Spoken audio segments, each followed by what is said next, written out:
নানা আয়োজনে উদযাপিত হলো আদি নববর্ষ উৎসব ১৪৩২। ঢাকা বিশ্ববিদ্যালয়ের চারুকলায় বর্ণাঢ্য আয়োজন করে ডাকসু ও বিপ্লবী সাংস্কৃতিক ঐক্য। হারিয়ে যাওয়া ঐতিহ্য ফিরে পেয়ে খুশি দর্শনার্থীরা। বিস্তারিত আবু সাইদের রিপোর্টে। লিলি বিউটি সোপ, যার অ্যান্টি এজিং গুণ তারুণ্য ধরে রেখে ত্বকে করে উজ্জ্বল। তারুণ্যময় উজ্জ্বল ত্বকের জন্য রিমার্ক। অগ্রহায়ণের প্রথম দিনে একসময় উদযাপিত হতো আদি নববর্ষ। হেমন্তের শিশির সিক্ত সকালে ঢাকা বিশ্ববিদ্যালয়ের চারুকলা অনুষদে ফিরে এলো সেই আয়োজন।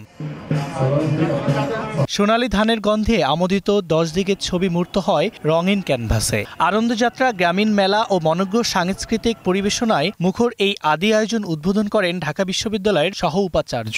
এই নতুন অন্ন, নতুন ধানকে কেন্দ্র করে কৃষক এবং কৃষিদের মধ্যে ঐতিহ্যগতভাবে আমাদের যে সাংস্কৃতিক মেলবন্ধন, তারই উদ্বোধন, তারই উদযাপনের আজকের এই উদ্বোধন। বাঙালির হারিয়ে যাওয়া ঐতিহ্যের এমন ফিরে আসায় উচ্ছ্বাসিত দর্শনার্থীরা। আমাদের অনেক আনন্দ লাগছে। বিদেশি সংস্কৃতির চাপে বিলুপ্তপ্রায় আপন কৃষ্টি সংস্কৃতি ফিরিয়ে আনতেই এমন আয়োজন, বলছেন আয়োজকরা। আমাদের ইতিহাস ঐতিহ্য আসলে আমরা ভুলতে বসেছি।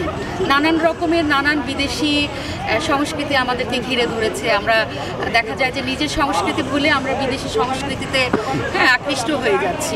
ডাকসু ও বিপ্লবী সাংস্কৃতিক ঐক্যের এই আয়োজনে মুগ্ধতা ছড়াই পালাগান, ভাওয়াইয়া, ভাটিয়ালি, মুর্শিদি আর বাঙালির আদিগানের পরিবেশনা। সঙ্গে ছিল ঐতিহ্যের পাহাড়ি নৃত্যের ঝংকার। আবু সাইদ, ২১ টেলিভিশন, ঢাকা।